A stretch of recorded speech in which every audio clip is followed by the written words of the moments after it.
Oke, bismillahirrahmanirrahim. Assalamualaikum warahmatullahi wabarakatuh. Waalaikumsalam warahmatullahi wabarakatuh. Oke, pertama-tama puji syukur atas kehadiran Allah Subhanahu wa taala sehingga kita semua bisa kembali bertemu secara daring untuk mata kuliah pengelolaan persampahan. Di mana pada kesempatan kali ini kita akan melanjutkan pertemuan kelima ya. Sebelum kita memulai, alangkah baiknya kita mulai terlebih dahulu dengan berdoa. Semoga perkuliahan kita berjalan dengan lancar. Berdoa menurut agama dan kepercayaan masing-masing. Berdoa dipersilahkan.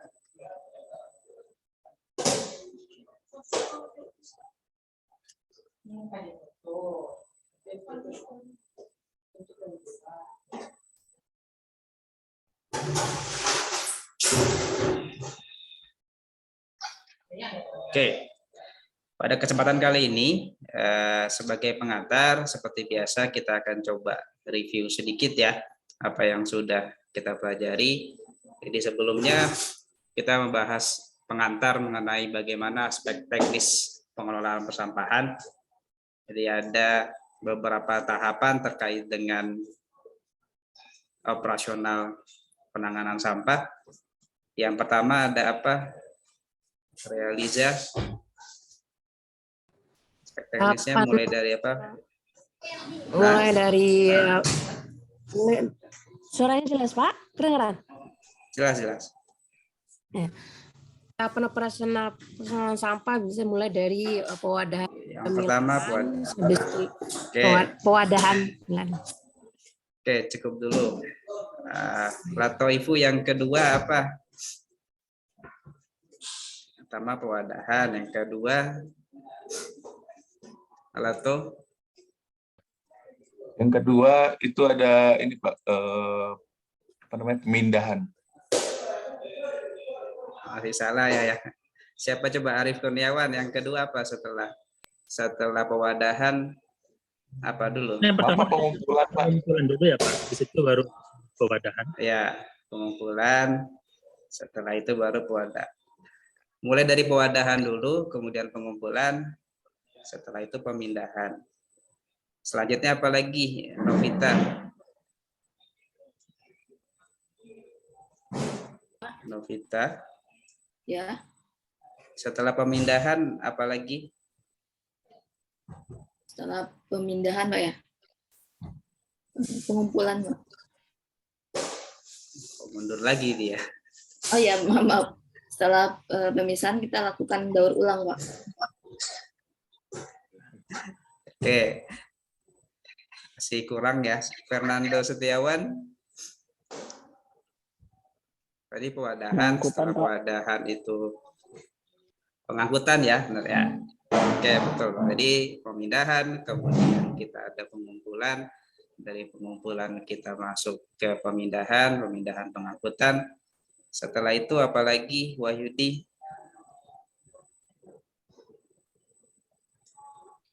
Pemrosesan akhir, Pak. Ya, dari pemrosesan akhir. Jadi secara tahapannya mulai dari ada pewadahan, kemudian ada pengumpulan, kemudian pemindahan, pengangkutan, dan terakhir pemrosesan akhir. Di mana nantinya kemarin juga sempat saya tanyakan, di masing-masing tahapan dari operasional penanganan sampah tadi, kita bisa melakukan kegiatan pemilahan, dan nanti dari pemilahan tadi bisa dilanjutkan lagi dengan pemrosesan atau pengolahan sampahnya. Ada 3 tahapan di mana bisa diterapkan pemilahan dan pemrosesan. Ada yang masih ingat? Yang pertama di mana bisa dimulai adanya pemilahan dan pemrosesannya? Di pewadahan bisa. Ya, yang pertama di pewadahan ya. Jadi pewadahan jadi benar-benar dari sumbernya, contohnya di sumber-sumber sampah domestik misalnya sudah dilakukan pemilahan. Sisa makanan mungkin langsung diproses, apakah itu nanti menggunakan komposter atau menggunakan digester. Tambahan yang kedua di mana lagi kira-kira? Terima kasih Bu Realiza. Yang kedua di mana lagi? Di proses pengumpulan juga bisa. mana tadi siapa? Arif atau Uliza?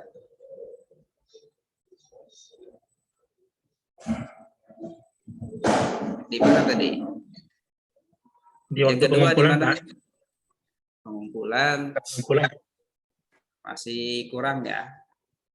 Ada Elvarina, di mana di tahapan aspek operasional yang kita memungkinkan untuk melakukan pemilahan dan dilanjutkan lagi ke pemrosesan sampahnya tadi. Yang pertama kan ada di tahap wadahan, kita bisa melakukan pemilahan dan ada pemrosesan sampahnya. Yang kedua di mana? Ada yang bisa jawab enggak? Di pengumpulan bisa, Pak. Pengumpulan masih belum. Yang paling tepatnya di pemindahan ya. Jadi pengumpulan kan hanya proses bagaimana mengumpulkan dari masing-masing sumber tadi kan, dari wadah-wadah yang sudah disediakan, kita kumpulkan apakah nanti secara individu atau secara komunal, nanti kan diteruskan lagi ke pemindahan. Biasanya di pemindahan baru nanti ada proses pemilahan lagi, ada proses pengkategorian lagi ya, pemisahan sampahnya tadi, dan nanti ada proses pengolahan. Kemudian yang terakhir di mana kira-kira yang memungkinkan adanya proses pemilahan dan daur ulang atau pemrosesan sampah Pemrosesan akhir, Pak. Pengangkutan. di pemrosesan ya, Iya, Pak. pemrosesan akhir yang nantinya akan berpotensi kita lakukan pengolahan. Jadi itulah yang menjadi dasar dulu sebagai pengantar, yang mana nanti mulai dari pertemuan ini sampai dengan pertemuan 9-10 mungkin ya, kalau saya tidak salah, kita akan membahas bagaimana aspek operasional. Yang nanti saya harapkan beberapa pembahasan teknisnya nanti dibahas lebih lengkap oleh perwakilan kelompok yang sudah kita bagi sebelumnya. Oke. Sampai sini dulu kira-kira dari materi sebelumnya ada yang ingin ditanyakan enggak? Atau ingin ditanggapi dulu sebelum kita masuk ke hari ini, kita akan bahas lebih lengkapnya mengenai pewadahan. Ada enggak kira-kira yang mau tanya?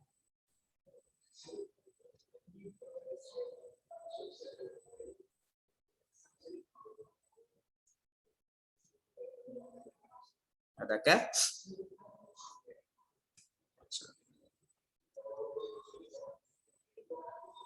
Nggak ada kayaknya, Pak. Oke.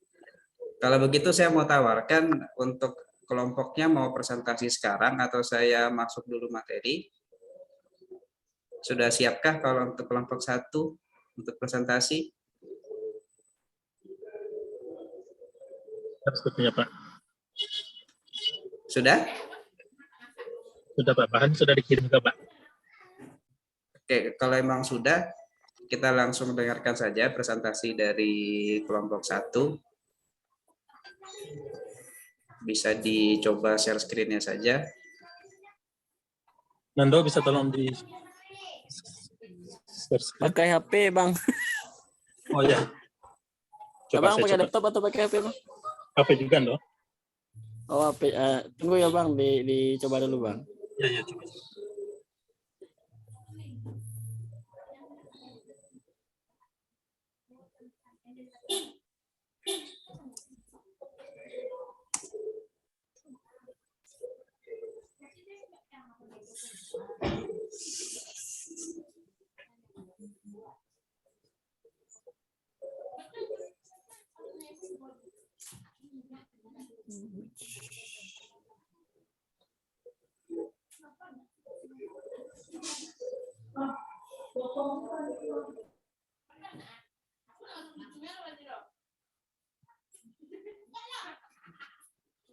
Nggak bisa kayaknya, Bang. Kalau dari HP.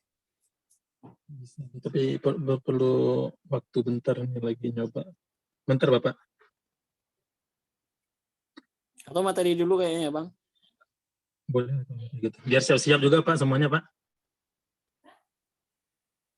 Ya, Pak. Materi dulu aja, Pak.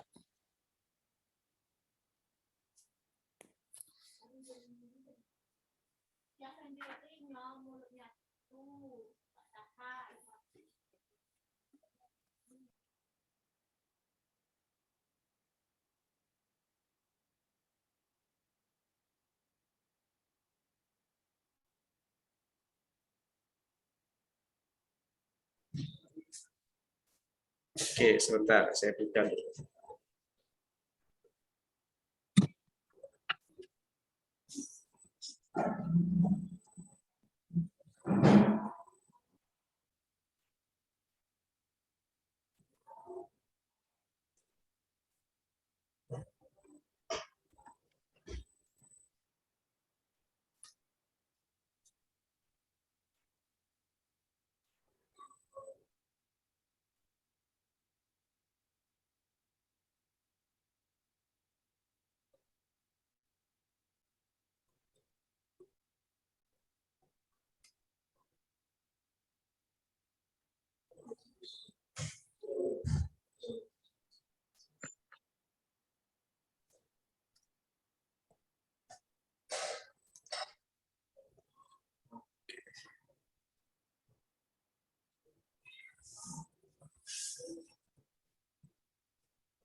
Oke, semoga sudah nampak ya.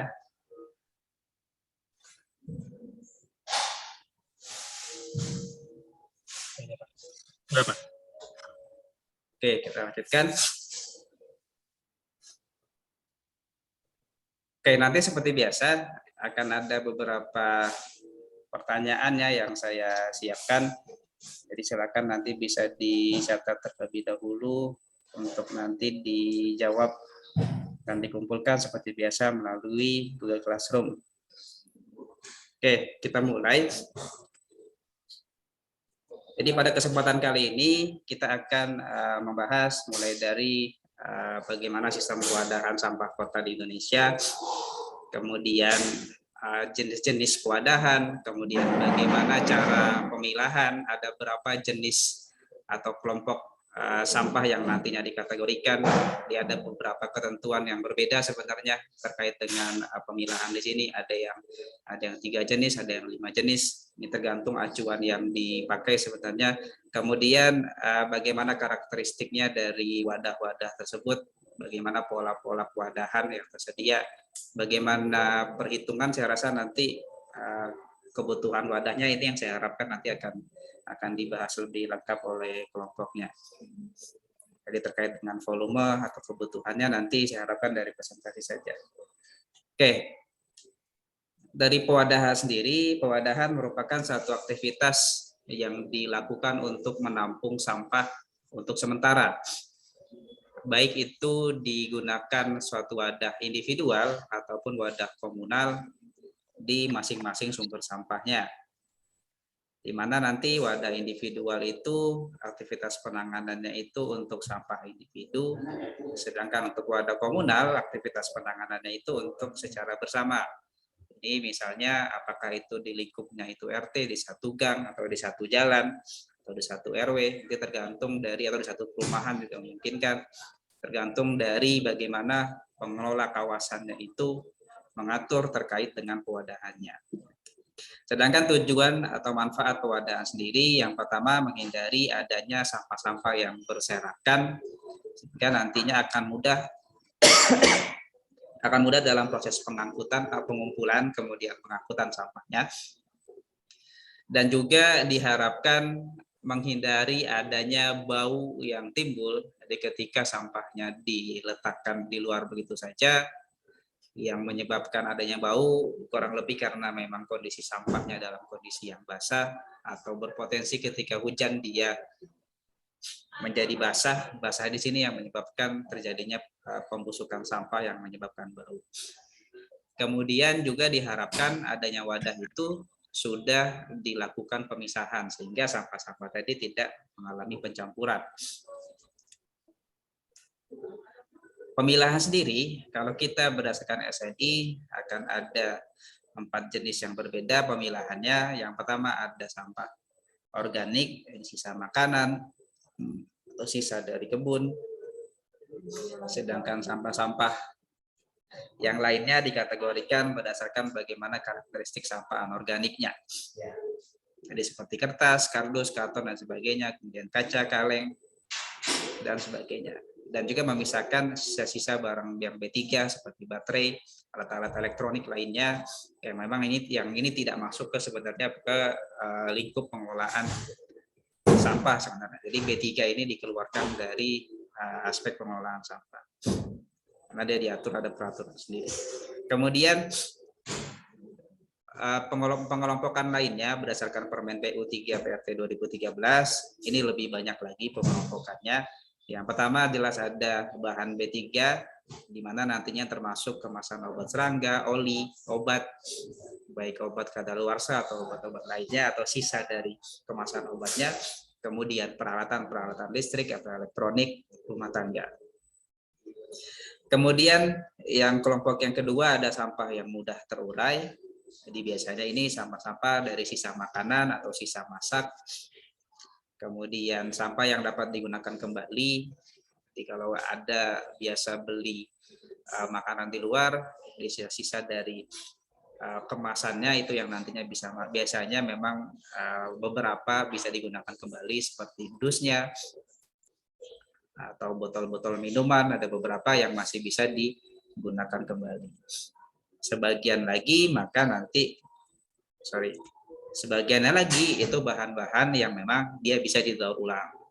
Jadi seperti menggunakan botol-botol minum, aqua gelas dan lain sebagainya, atau sisa-sisa dari kain, itu kan barang-barang atau bahan-bahan yang nantinya kita proses terlebih dahulu sebelum nantinya dimanfaatkan kembali. Apakah nanti dimanfaatkan dalam bentuk materialnya yang kita gunakan kembali sebagai material baru atau nanti dikonversi menjadi energi. Yang terakhir baru nanti akan ada dalam bentuk residunya di sampah-sampah lain. Jadi perbedaannya dari jumlah pemilahannya saja ya, ini sudah lebih spesifik dia memisahkan antara mana yang didaur guna, mana yang didaur ulang. Kalau untuk di Permen PU. Kurang lebihnya sih itu untuk perbedaannya Permen PU ataupun yang SNI. Ini bentuk-bentuknya mana yang ya paling banyak kita temukan di Indonesia seperti ini. Yang seperti ini sudah ada di beberapa wilayah, di beberapa perguruan tinggi saya rasa sudah mulai umum menggunakan minimal ada 4 jenis pewadahan yang berbeda-beda. Saya pernah lihat di ITB, di IPB, di UNAN saya belum pernah ada lihat. Ini sebenarnya bisa diterapkan juga dan sebenarnya tidak hanya dari pewadahan saja, yang berikutnya juga harus jelas ya. Karena seringkali sudah ada pewadahannya tapi yang berikutnya tidak dipilah lagi. Sehingga balik lagi persepsinya berubah lagi, jadi tidak ada niat untuk memisahkan lagi nantinya masyarakat. Kemudian persyaratan terkait dengan sarana pemilahan dan pewadahan sendiri. Yang pertama, seperti apa timbulan sampahnya, timbulan sampah hariannya seperti apa, jenis-jenis sampahnya juga seperti apa, masing-masing sumber, masing-masing wilayah akan memiliki jenis sampah yang berbeda-beda juga. Kemudian penempatannya, jadi misalnya di beberapa wilayah perumahan yang jalannya mungkin sulit untuk dilalui kendaraan-kendaraan besar seperti truk untuk pengangkutan sampah, misalnya ketika ingin mengumpulkannya menggunakan kendaraan besar, truk, maka nanti mungkin bisa digunakan satu wadah komunal di ujung gangnya. Jadi sehingga nanti akan memudahkan. Jadi warga dari masing-masing rumah akan langsung dibawa ke depan. Kemudian jadwal pengumpulan juga penting dalam hal adanya pemilahan. Jadi misalnya pemilahan pengambilan sampah yang dapat digunakan kembali atau mungkin yang dapat diolah atau dapat didaur ulang, itu mungkin bisa diambil sekitar 3 hari. 3 atau 2 hari sekali, sedangkan yang sampah yang organiknya mungkin bisa satu hari sekali diambil misalnya. Jadi pembagian jadwal salah satu tujuannya adalah untuk untuk pengambilan per jenis biasanya tergantung dengan pemilahan. Kemudian jenis sarana pengumpulan dan pengangkutan, jadi kadang bisa menggunakan sepeda, kadang menggunakan becak motor atau menggunakan kendaraan yang lebih besar misalnya. Pola-pola pewadahan sendiri, yang pertama ada pewadahan individual, ini umumnya di pemukiman tinggi dan daerah-daerah komersial. Bentuknya akan tergantung kemampuan dari masing-masing individunya tadi atau dari si pengelolanya. Jadi terkadang memang dari pengelola kawasan yang nanti menyediakan wadah atau dibebankan ke individu masing-masing sumber. Inilah yang mungkin masih ditemukan secara umumnya, ini dikembalikan ke masing-masing sumber ya, masing-masing orangnya ya, khususnya di pemukiman. Kemudian untuk pewadahan komunal sendiri umumnya di daerah yang kumuh atau di taman kota yang biasa ditemukan, jalan-jalan pasar, itu biasanya menggunakan pewadahan komunal. Bentuknya tentunya nanti akan ditentukan oleh si pengelolanya, siapa instansi pengelola kawasan tersebut. Kemudian kriteria lokasinya sendiri biasanya wadah individual itu di halaman muka yang berada tidak di luar pagar ya harusnya ya. Ini khususnya untuk di perumahan. Di halaman belakang tuh bisa biasanya untuk hotel ataupun restoran.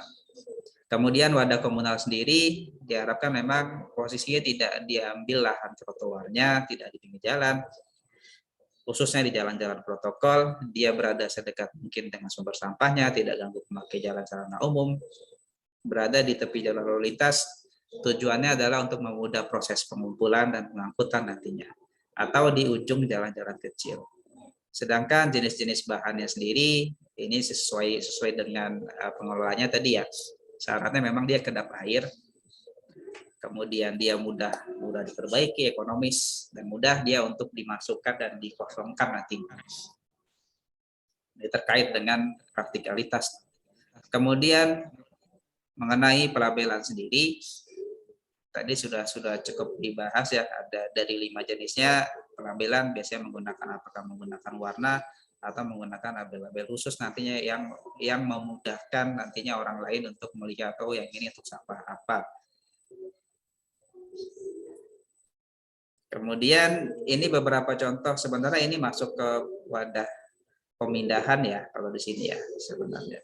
Ini juga pemindahan biasanya atau mungkin bisa jadi memang komunal. Tapi sebagian besar wadah-wadah besar kontainer seperti ini itu sebenarnya fasilitas pemindahan yang disediakan oleh pemerintah biasanya.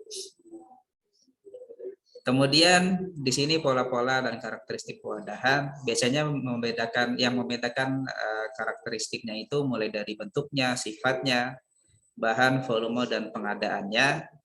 Yang tentu nanti yang paling utama perbedaannya dari kapasitasnya biasanya akan berbeda yang individual ataupun komunal. Tentunya karena akan lebih banyak kan nanti yang sampah akan dikumpulkan. Dari bentuk, kemudian sifatnya kurang lebih sama ya, bahan-bahannya juga kurang lebih sama yang digunakan. Jadi volumenya saja biasanya yang lebih kecil untuk individual tuh paling besarnya 10-40 liter, kecuali mungkin untuk kantor, restoran, kemudian hotel-hotel dia tentu kapasitasnya akan lebih besar dia. Kemudian di sini beberapa kapasitas pelayanan, jumlah umur. Kemudian di sini beberapa sumber sampah dan bagaimana jenis pewadahannya. Ini mungkin tidak saya bahas secara lengkap, tapi secara umumnya bagaimana di daerah perumahan, kemudian di daerah pasar yang umumnya menggunakan gerobak dan ada juga kontainer di dalamnya. Yang seringkali kalau kalian lihat kontainer-kontainer sampah yang ada di pasar itu seringkali dianggap oleh masyarakat sekitar sebagai fasilitas yang harusnya bisa mereka manfaatkan. Jadi sampah yang berasal dari rumahnya masing-masing dibuang ke sana. Terkadang kalau dicegah itu misalnya tidak boleh buang sana, pasti mereka komentar itu kan. Mereka sudah merasa bayar dan mereka merasa itu toh nanti akan diangkut oleh orang yang sama lagi. Padahal kalau bicara kapasitasnya itu tidak boleh disatukan antara sampah domestik dan sampah yang berasal dari pasar nantinya. Karena tentu yang pertama bebannya pasti akan bertambah.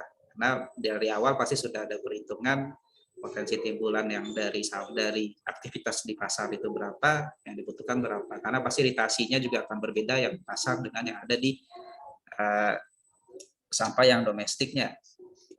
Kemudian bagaimana di pertokoan, perkantoran, tempat umum ini juga sebenarnya sudah ada aturan dan ketentuannya sebenarnya bentuk jenisnya seperti apa dan minimal volumenya berapa dan bagaimana perhitungan jumlah kebutuhan dan itu juga sudah ada sebenarnya. Kemudian terkait dengan perencanaan pewadahan, beberapa data yang nantinya dibutuhkan mulai dari bagaimana sebaran rumahnya nantinya. Ini khususnya untuk penanganan sampah domestik, sebaran rumahnya di mana, nanti apakah diletakkan di tengah atau di mana. Yang jelas selain peta sebaran perumahannya atau rumah-rumah, harus ada juga rute jalannya, jalan-jalan utama, jalan-jalan protokol juga harus jelas, karena nanti untuk memudahkan pengaturan apakah nanti bisa menggunakan alat-alat pengumpulan tertentu atau menggunakan satu komunal, apakah harus individual, itu tergantung bagaimana sebaran rumahnya. Kemudian luas daerah yang dikelola juga harus ditetapkan seluas apa yang nantinya akan menentukan kapasitas wadahannya. Kalau misalnya mau wadah komunal, dibutuhkan berapa wadah komunal dengan kapasitasnya berapa liter di beberapa titik. Kemudian jumlah penduduk berdasarkan pendapatan, karena di beberapa ketentuan ada perhitungan berapa besaran untuk timbulan sampah di penduduk dengan pendapatan tinggi, menengah, dan rendah. Kalau dari SNI kalian lihat itu berdasarkan bagaimana klasifikasi pendapatannya dia terkait dengan perkiraan timbulan sampahnya. Kemudian berdasarkan tipe rumahnya juga bisa dibedakan timbulannya yang nanti akan berpengaruh kepada berapa pewadahan yang nantinya dibutuhkan. Kemudian terkait dengan besaran juga, besaran timbulan sampah per hari juga perlu dilihat. Bagaimana fasilitas umum, kondisi jalannya, tadi apakah ada jalan yang berbukit di sana, apakah dari ukuran panjang lebarnya itu memungkinkan untuk ada kendaraan besar yang melewati nantinya. Kondisi topografi tadi antara apakah dia di wilayah perbukitan atau tidak. Kemudian yang berikutnya bagaimana ketersediaan lahannya. Apakah memungkinkan untuk menyediakan fasilitas TPST atau hanya sampai ke TPS saja nantinya. Jadi tergantung bagaimana lahannya dan kondisi di lingkungan.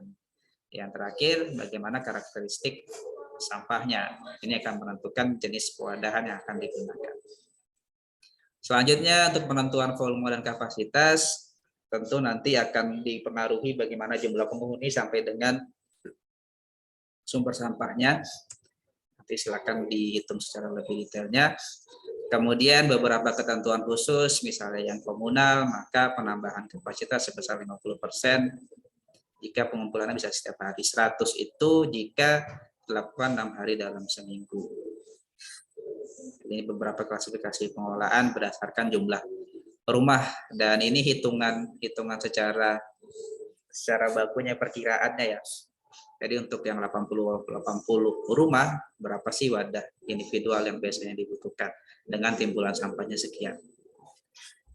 Itu mungkin ya. Di yang terakhir ini mungkin sebelum saya tutup, sebelum ada yang menanggapi pertanyaan, silakan dicatat dulu ada 3 pertanyaan yang saya siapkan. Yang pertama, sebutkan tadi ada 5 jenis pemilahan berdasarkan Permen PU 3 PRTM 2013. Jadi sebutkan 5 jenis pemilahan. Dia ada kelompok sampah yang tadi sudah dikategorikan ya, ada 5 tadi. Jadi yang nomor pertama sebutkan 5 jenis pemilahan berdasarkan Permen PU 3 PRTM 2013. Pertanyaan nomor 2. Berapa ukuran minimal wadah sampah individual dan komunal? Pertanyaan nomor 2, berapakah ukuran minimal wadah individual dan wadah komunal? Pertanyaan yang kedua, berapakah ukuran minimal wadah sampah individual dan komunal? Jadi yang pertama tadi sebutkan 5 jenis pemilahan berdasarkan Permen PU 3 MPR PRTM 2013, sedangkan yang nomor 2, berapakah ukuran minimal wadah sampah individual dan komunal? Yang ketiga, jelaskan sistem pewadahan di domisili Anda saat ini. Dijelaskan bagaimana, jelaskan sistem pewadahan sampah kota di domisili Anda saat ini. Jadi yang pertama sebutkan 5 jenis pemilahan berdasarkan Permen PU tadi, sedangkan yang kedua berapa ukuran minimal wadah sampah individual dan komunal. Yang ketiga jelaskan sistem pewadahan di domisili Anda saat ini. Sudah cukup jelas ya 3 pertanyaannya ya. Silakan dicatat terlebih dahulu. Sudah, Pak. Oke, sebelum saya tutup, kira-kira ada yang ingin ditanggapi atau ada yang ingin memberikan pertanyaan?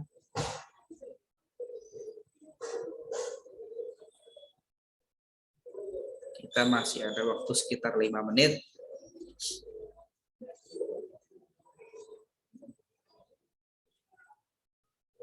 Ada Prasetyo di sini enggak?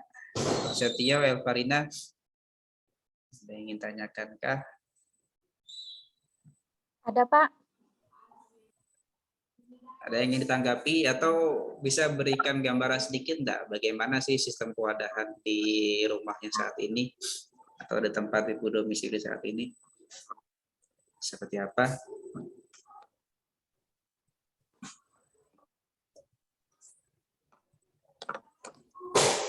Seperti apa sistem kewadahannya di tempat ibu sekarang?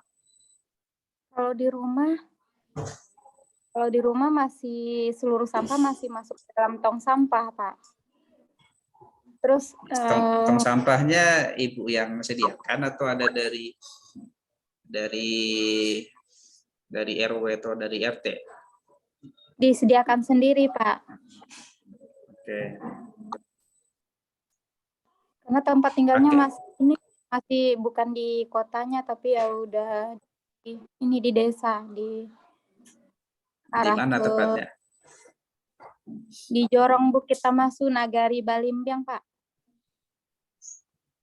Oke. Kabupaten Blitar. Oke. Jadi, yang pengangkutan sampah yang dari kotanya belum sampai ke sini. Truk sampah ataupun becak sampah belum sampai ke sini.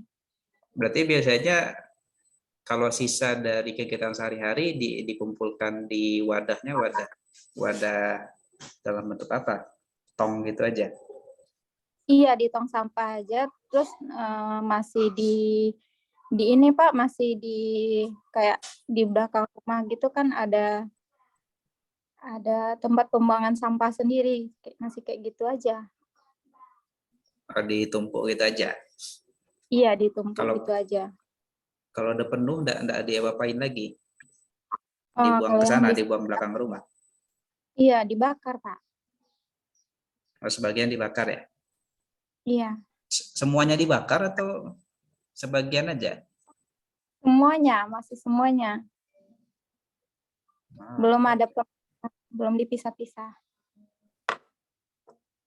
Ya, jadi pertanyaan setelah dipisah mau diapain itu sampah?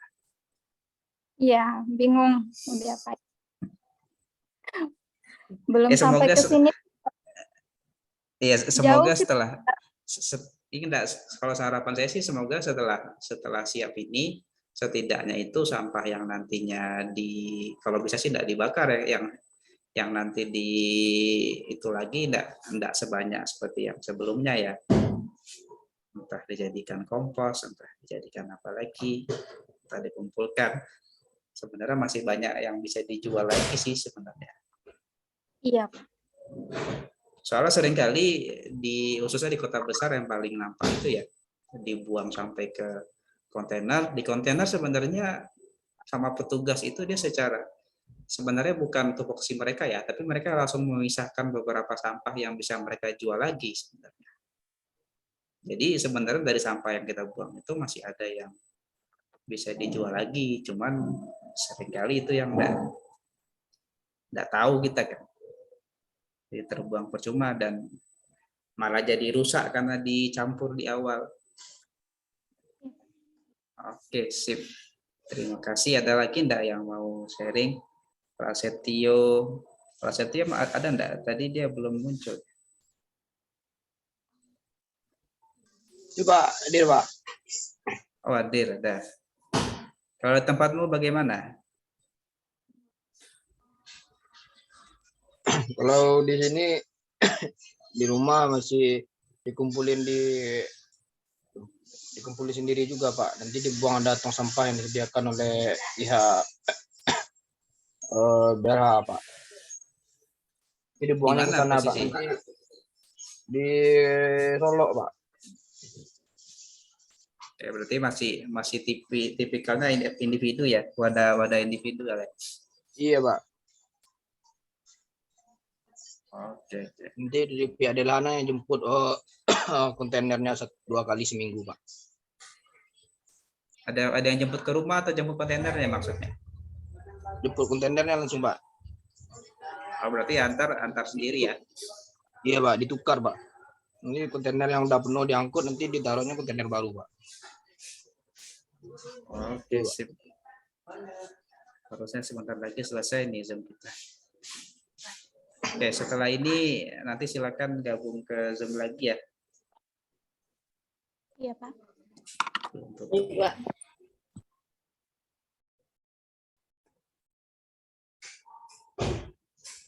tumben kali masih panjang ya. Masih adakah sebelum saya tutup atau sebelum Zoom yang berakhir